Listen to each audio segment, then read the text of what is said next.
Hey guys, Jesse here with DFWstickers.com. In this video we're going to show you guys how to install our 2015 WRX and STI taillight overlays. This video is going to feature our smoked version or a dark gray.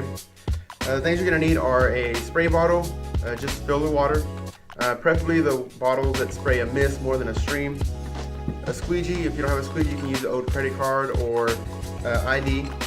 A really sharp or brand new razor blade. Optionally you can use a heat gun or a blow dryer for those guys who don't want to trim the excess, or rather heat up the edges and mold it around the tail light near the trunk area. But that's it. Maybe some paper towels to wipe down the water when you're done.